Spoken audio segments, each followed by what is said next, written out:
All right, we're back here for part 2. Finally, the car turned off. So we have horizontal asymptotes.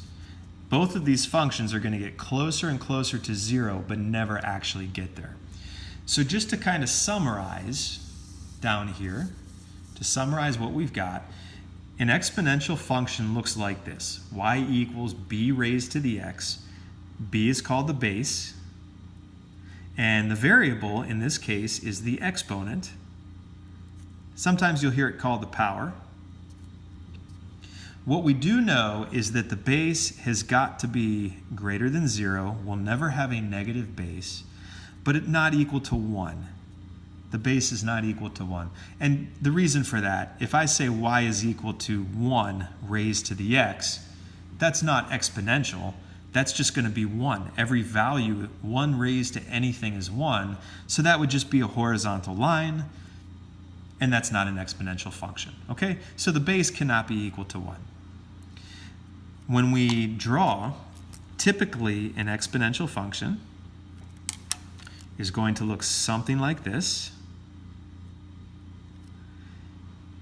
The y-intercept is basically 0, 1. And we also have a horizontal asymptote. Horizontal asymptote at y equals 0. And there's no x-intercept. Now there are ways that we can move the function up and down. So just because there's no x-intercept now doesn't mean there will never be, okay? So what we'll do is, let's look at a couple examples here. So we're going to flip this over.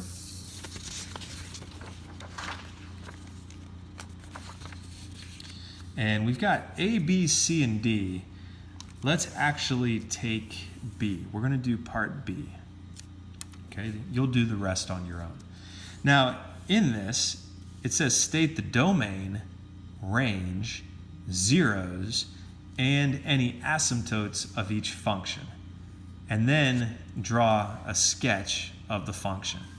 So this is h of x equals 3 raised to the x minus 3, and then subtract 2.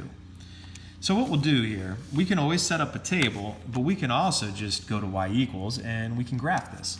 So y equals 3 raised to the x minus 3. So that whole thing there is the exponent. I'm going to hit the right arrow to get out of that, and then minus 2. And let's go zoom standard, which is 6. And we'll take a look at our picture here. Notice that the bottom part, gosh, that kind of looks like a horizontal line. It's not really horizontal. It's just the calculator's kind of limited. This is still going down more and more, but basically it just looks flat. And then here's where it really starts to grow.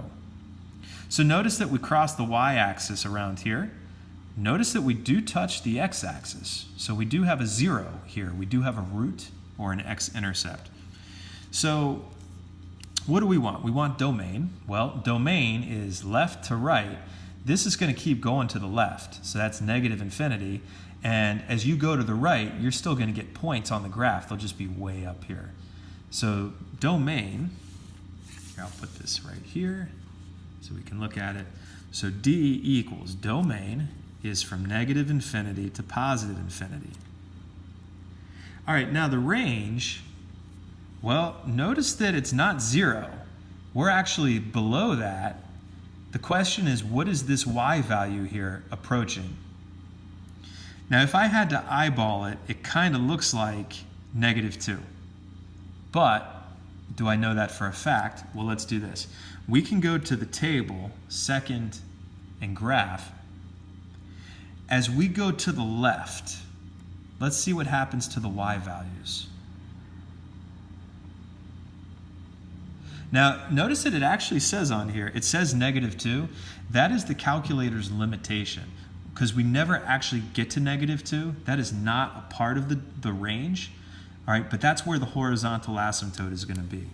If I go back to the graph, okay, that looks like my horizontal asymptote. So the domain, negative infinity to positive infinity. The range is from negative 2, that's the lowest y value, but it's open, all the way up to positive infinity. the X-intercepts, or the zeros, the question is, where do we cross the x-axis? Where do we touch? Now, it looks like it's between 3 and 4. It may be a decimal. It probably is a decimal. So I'm going to go second and trace, which is calculate. And what we want is number 2, 0. And this is where they're asking us for a left bound and then a right bound. So if I travel here, I'm going to come as close as I can get to the actual x-intercept, somewhere around here. Left bound, I'm going to go left a few spaces and hit enter, and it's going to pop up an arrow. Your calculator may also give you a little vertical line there. And now it's asking for a right bound, so I'm going to go to the right of the 0. So I go to the space and then I go right, enter, and then you don't need to guess.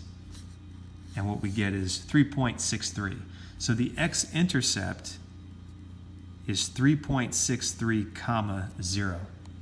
Now, even though they don't ask for it, I'm going to write down the y-intercept. And an easy way to get that is go to the table. When y is equal to, when x is 0, you're on the y-axis.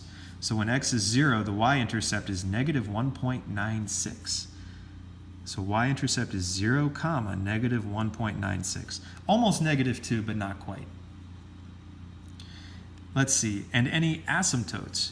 Well, the asymptote from the graph, we figured this was negative 2. So HA, it's horizontal, y equals negative 2. That's the equation of a horizontal line. And then the last thing we'll do here is we'll draw a little sketch. It doesn't need to be perfect.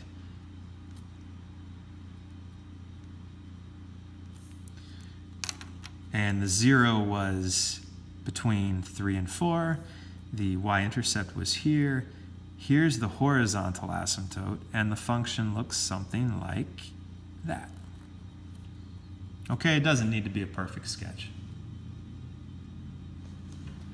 All right, so those are all our properties there, and that is the end of part 2.